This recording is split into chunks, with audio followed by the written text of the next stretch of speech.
कि भागवत पहले के जमाने में केवल भागवत रूखी रूखी होती थी, कोई साउंड नहीं था और कोई इंस्ट्रूमेंट नहीं था, कोई भजन नहीं होता था।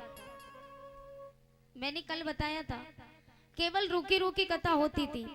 जिस प्रकार पहले के जमाने में अंग्रेजी दवाइयां नहीं थी, केवल जड़ी बूटी की औषधि पिलाते थे चूरन बना करके, तो उसे सीधी सीधी गटकने में दिक्कत होती थी। तो डॉक्टरों ने कहा बोले शहद मिला करके चाट लो दवाई को, तो आसानी होती थी। तो आचार्यों ने भी कहा बोले रूखी रूखी कथा सुनी नहीं जाती, सुन नहीं पाते लोग, तो आचार्यों ने क्या कहा, आचार्यों ने संगीत नाम का शहद थोड़ा थोड़ा पिलाना प्रारंभ कर दिया। तो कितना थोड़ा थोड़ा, ज्यादा नहीं। अब ये नहीं कि हर समय शहद, संगीत नाम का शहद पिलाते रहो। तो ये भागवत क्या है, भागवत एक औषधि है, सही माने में औषधि को, औषधि अंदर पहुंच जाए। और जब से आचार्यों ने संगीत नाम का शहद पिलाना प्रारंभ किया, तब से आजकल के जो वक्ता हो गए ना, जो व्यास, उन्होंने संगीत नाम का शहद पिलाना ही छोड़ दिया, भागवत नाम की औषधि उठा के एक तरफ रख दी। हाँ मैं सही कह रही हूँ। हम देखिए सही माने में कथा कह रहे हैं, अगर कथा को सुना जाए तो कथाओं में वो रस है। ये भजन क्या है, भजन हम घर पे भी सुन सकते हैं, लेकिन सही माने में कथा इसलिए कहते हैं ताकि थोड़ा सा जीवन में सुधार आए। भगवान ने लीलाओं को रचा तो इसलिए नहीं रचा ताकि हम केवल आनंद में रहे, इधर से सुने इधर से निकाल दे, इसलिए नहीं रची ये लीलाएं। प्रभु श्री राम ने रामचरितमानस में 14 वर्ष का वनवास किया। क्यों किया? वो डायरेक्टली भी तो रावण को मार सकते थे, वो खुद चाहते तो सीता को रावण से छुड़ा करके ला सकते थे, लेकिन उन्होंने ये सारी लीलाएं क्यों रची? समाज सुधार के लिए, ताकि आगे चल करके भी हम पर भी ये विपत्तियां आएंगी, ये आपत्तियां आएंगी, हमें भी प्रभु श्री राम की भांति चलना चाहिए। और भगवान श्री कृष्ण ने अपनी जो लीलाएं दिखाई, ये अपने तरीके से दिखाई कि आगे चल करके ये भी आने वाला है, इसलिए ये कथाएं हैं।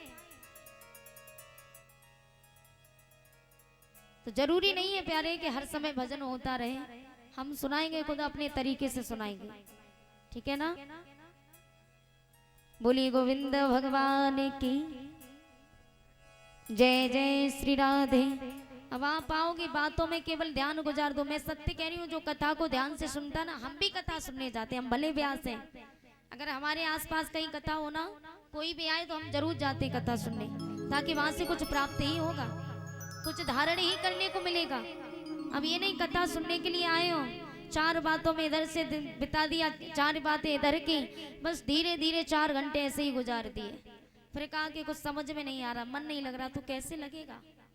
कथा को ध्यान से सुनो। ये कथा कहती क्या, इतनी सुंदर कथा है, और महाभारत की कथा तो इतनी सुंदर है कि मन नहीं होता हटने का, इसमें कितना राज छुपा हुआ है। बोली वाके बिहारी लाल की जय, जय श्री राधे। और मेरी कथा, वैसे हम बताएं, हमारा ये नियम है, हम कहीं भी कथा करने जाए, हम अपने क्षेत्र की कथा बहुत कम करते हैं, सच बता रहे हैं। सबसे ज्यादा कथा हमारी, अगर सबसे ज्यादा कहीं चलती है तो बिहार में, अभी भी वहीं से करके आए थे, जनवरी से लेकर के बिहार में ही कथा चल रही थी, सबसे ज्यादा वहीं चलती है। तो वहाँ हमारा ये नियम है कि हम नाच कूद करवाते तो आरती से पहले, और यही होना चाहिए हर वक्ता का। मैं तो कहती हूँ जितने व्यास है ना, उनका भी यही नियम होना चाहिए। हंसी मजाक के लिए कथा नहीं करते, कथा जीवन सुधार के लिए करते हैं। अब नाच कूदने में ही गुजार दो तो क्या फायदा? नाचना तो शादी ब्याह में भी नाचते रहते हो, है ना, तो नाच भी होगा, लेकिन आरती से पहले हम भजन गा देंगे, आराम से नाच लेना, 2 भजन गा देंगे, 3 गा देंगे, लेकिन नाच लेना। लेकिन अभी कथा चल रही है ना, तो कथा के समय कथा को श्रवण करो, ये बार बार कथा सुनने को नहीं मिलेगी। बोलिए गोविंद भगवान की जय, जय श्री राधे। श्री सूत जी महाराज कहते हैं, हे सौनकादिक ऋषियों, अच्छा अभी भी बातें मत करना भैया, हमारी नजर आप ही पे, और जो बातें करते दिखाई देंगे उन्हीं से खड़ा करके सवाल पूछेंगे, और जो अभी सुना चुके हैं उसी के बारे में पूछेंगे।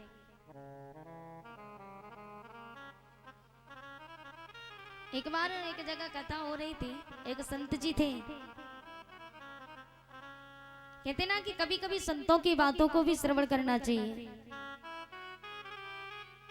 संतों से भी हमें ज्ञान प्राप्त होता है, लेकिन संत संत से हो, ऐसे नहीं कि आजकल के संत हमने देखे भिक्षा मांगने के लिए आते हैं, और भिक्षा मांगने के लिए आएंगे तो सुबह सुबह भिक्षा मांगी, शाम को जाकर के मंदिर में पहुंचते हैं।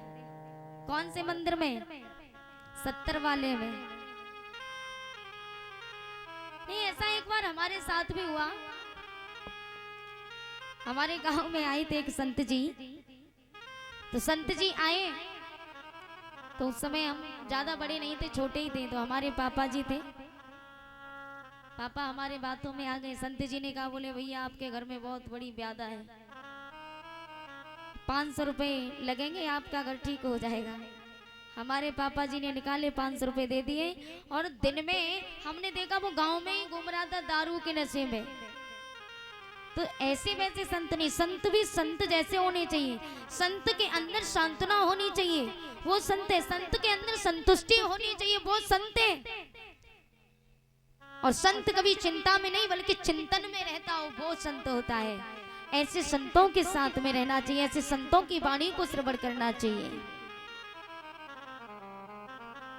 तो एक बार क्या हुआ, एक सुनार ने 2 मूर्ति बनाई सोने की, और सोने की 2 मूर्ति बना करके बीच चौराहे पर खड़ी कर दी।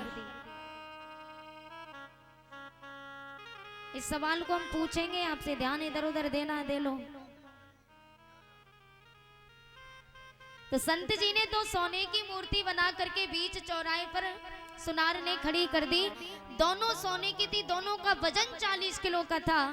फर्क इतना था कि एक मूर्ति 5000 की थी और एक 1 लाख की थी। लोगों से पूछा, बोले भैया बताओ ये दोनों मूर्तियां सोने की हैं, दोनों 40 किलो की है, फर्क इतना, इसमें एक है 1 लाख की और एक है 5000 की, बताओ कौन सी 1 लाख की, कौन सी 5000 की? बोले किसी ने नहीं बता पाया। तो एक संत जी आए, संत जी ने क्या किया, एक सुतली ली, सुतली पानी में भिगोई, और पानी में भिगो करके उन्होंने एक मूर्ति के कान में इस तरफ डाला और वो सुतली इस तरफ निकल आती है, और वही सुतली दूसरी मूर्ति के इस कान में डाला तो वो अंदर चली जाती है। तो बताओ कौन सी मूर्ति 1 लाख की है, कौन सी 5000 की? बताओ।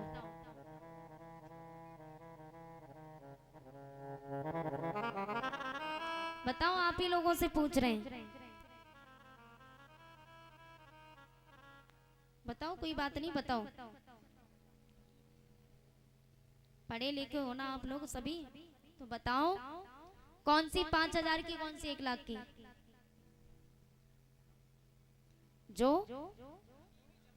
अंदर चली गई वो कितने की है? 1 लाख की। अच्छा, ऐसे कितने लोग हैं जिनका यही सवाल है? हाथ ऊंचा करो। बच्चों को तो जरूरी पता है। बोली गोविंद भगवान की।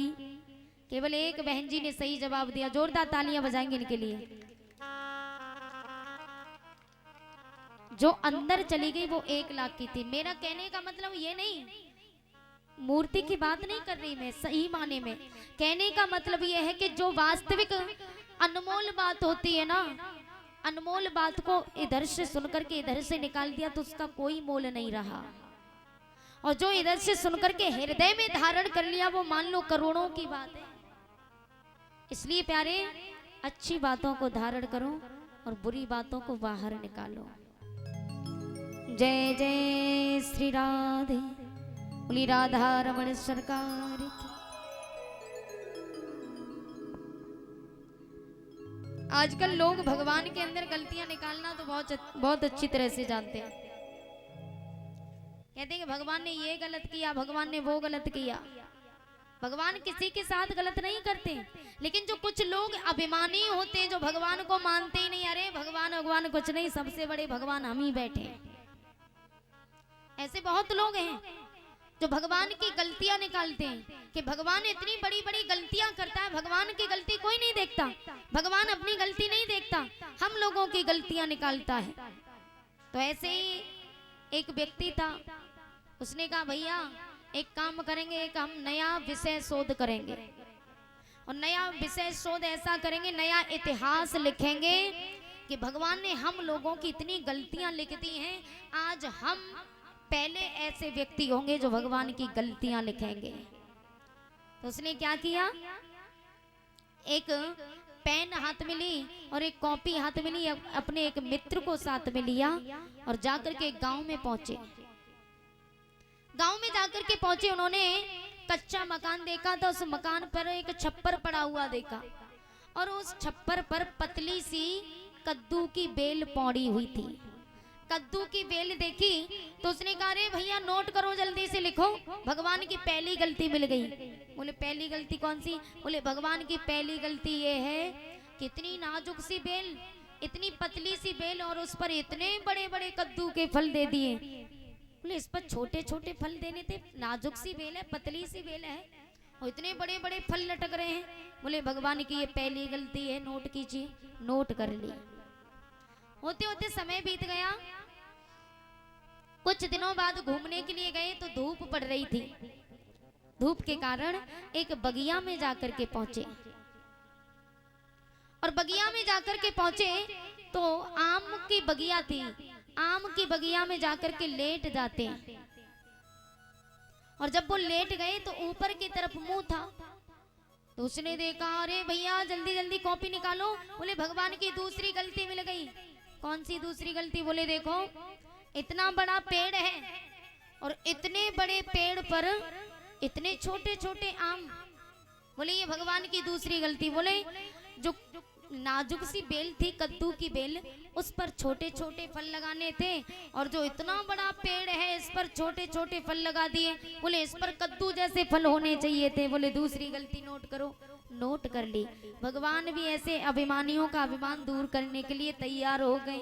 भगवान की ऐसी कृपा हुई कि ऐसा हवा का झोंका आया कि आम का फल टूट करके जाके उसकी नाक में लगा और जो नाक में लगा एकदम से घबरा गया, आंखें बंद कर ली। दूसरा मित्र था, अरे भैया क्या करे बताओ, हवा करे, पंखा लाएं, अब पानी लेकर के आए, डॉक्टर को बुला के लाएं। तो उसने कहा अरे भैया, बोले कुछ मत करो, पहले जो भगवान की 2 गलतियां लिखी हैं वो काट दो। बोले क्यों? अभी अभी तो आपने लिखवाई। तो उसने कहा कि भैया भगवान की कोई गलती नहीं, भगवान जो करता है अच्छा करता है। अब मान लो इस पर कद्दू जैसा फल होता, छोटा फल था इसलिए केवल नाक फूटी, और कद्दू जैसा फल होता तो आज राम नाम सत्य हो जाता। बोलो गोविंद भगवान की जय जय श्री राधे। इसलिए भगवान कभी किसी के साथ बुरा नहीं करते, इसलिए किसी भी चीज का अभिमान नहीं करना चाहिए। बोली कन्हैया लाल की।